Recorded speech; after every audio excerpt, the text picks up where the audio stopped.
शादी से पहले तो आशिकों को प्यार का एहसास होता है, और शादी के बाद नु गांव में 5 बजे किन्हू के 10 बजे किन्हू के 12 बजे ले याद करो कहता मैं इनको लेके भागी हूँ, ये हमको नहीं लेके भागे हैं।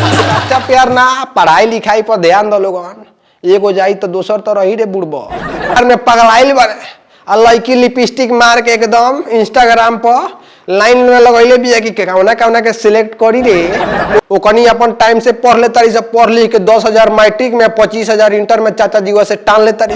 आई जाओ भाड़ में, कमी ना होके के चाहिए प्यार में। बकरी का नाम पर जब बकरी चरवाबो तरह सा तो सीधा कहता लो मोदी जी में। दोस्तों वेलकम बैक टू माय यूट्यूब चैनल। आज आप सभी के लिए बहुत ही मजेदार जेपी यादव का कॉमेडी वीडियो लेकर आए हैं। अभी मजा आएगा ना भिड़ो, जो कि कपिल शर्मा शो में शिल्पा शेट्टी भी बात सुनकर हैरान रह गई है। आप लोग को यह बहुत ही मजा आने वाला है। इसका पूरा वीडियो आपको डिस्क्रिप्शन में मिल जाएगा। पड़े जाता नहीं तो वो लोगों से का छुपल हो कि व्हाट्सएप चलाते हो वो लोग, और फेसबुक पर तो मैंने पूछा कि एकदम वायरल ही रहता। कोनो कहा था मैं इनको लेके भागी हूँ, ये हमको नहीं लेके भागे हैं।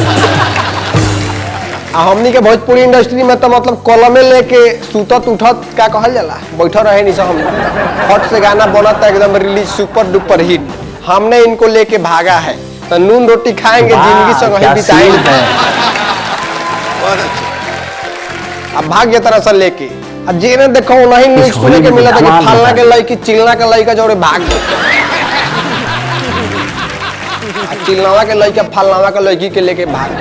यही भागम भाग में किन्हों तो गिरहाइए के रह जाता है, किन्हों का साक्षात मोक्ष के प्राप्ति हो जाता है। एकदम 2-3 साल तपस्या करता लो कोचिंग का आगा पीछा, आ केनहू हारका में धरा जाता लो पकड़ के।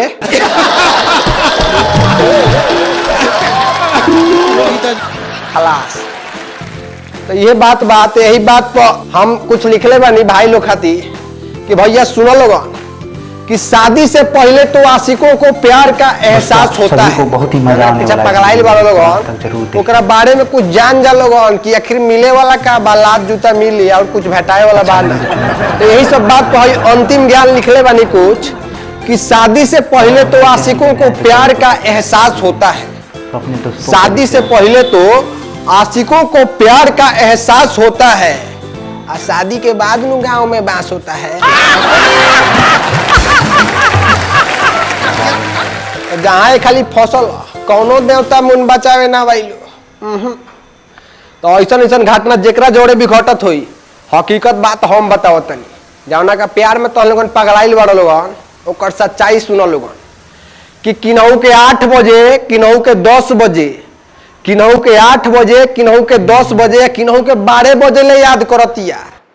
आ जौना के पीछे तू पगलाइल बड़ो खाली तो हरे ना तारा जैसा 4-5 जना के जिंदगी बर्बाद करत।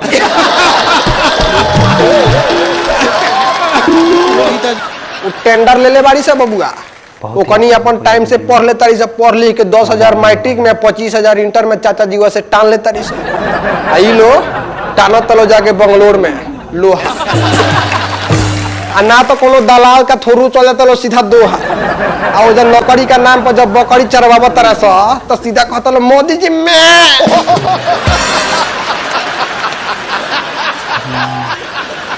मैं आऊं तने से मोदी जी कहता रहे कि आऊं लेकिन कुछ पैसा वैसा 2-3 साल में कमा के लाऊं देश में। घर के लोग 1.5-2 लाख रुपया खर्चा के लिए आवे दी चरावा लोगन बकरी। ये हाल बात प्यार मोहब्बत ये सब चलत का करे समाज में। लड़का सब कहत रहे कि पढ़ाई लिखाई जाओ भाड़ में, कमी ना होके के चाहिए प्यार में। नॉट फालतू जहाँ कहल तो कहते ना ना ना ना ये सब फालतू बात हमारे सामने मत कर लोगन। हमनी प्यार करे सब, हाँ सच्चा प्यार करे ले हमरा से एकदम ओरिजिनल सच्चा प्यार, एक दूसरा खातिर जान दे पर तैयार बने सो। हाँ एकदम व्हाट्सएप के स्वाइप पढ़ के पगलाए तरह सो कि चांदनी चांद से होती है सितारों से नहीं, और मोहब्बत एक से होती है हजारों से नहीं। हम तो सुननी तो कहनी अरे बाप ये बबुआ कौना दुनिया में बा। अभी लड़का राम तो पूछ जाए कि प्यार में पगलाइल बने, और लड़की लिपस्टिक मार के एकदम इंस्टाग्राम पर लाइन में लगैले भी है कि कौना कौना के सिलेक्ट करी रे, प्रोफाइल चेक करती। अच्छा 4 जगह का जोड़े फोटो लगैले बा मलगर और 15-20 जना से बतियातिया। आई एकदम पगलाइल बने, बाबू रिप्लाई इतना लेट क्यों कर रही हो, किसी और से बतिया रही हो का?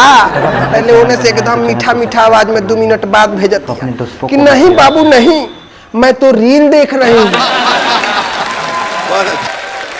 रील देख रही हूँ।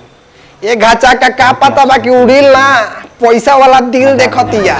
इनका लगे पैसा का नाम पर बुझे कि 1500 कर्जा बा देह पर। रोहितवा के रिचार्जो कराई है तो रोहिते भैया कराई है ना, तो बस वाईफाई मांग मांग के घींचत रहे दिन। तो ई वाला शहर जौन है बा कि चांदनी चांद से होती है, सितारों से नहीं है, मोहब्बत एक से होती है, हजारों से नहीं।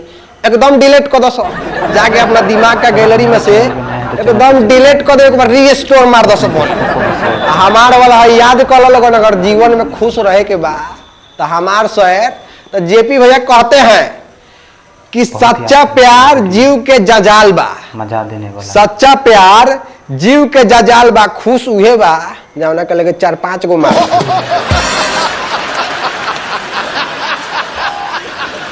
बुझाइल?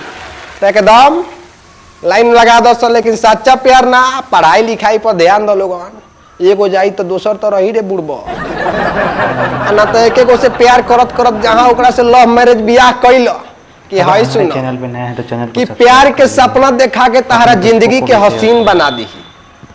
प्यार के सपना दिखा के तहरा जिंदगी के हसीन बना दी, या ओकरा से जहाँ लव मैरिज बियाह कैलो कि तहरा के आदमी से मशीन बना दी।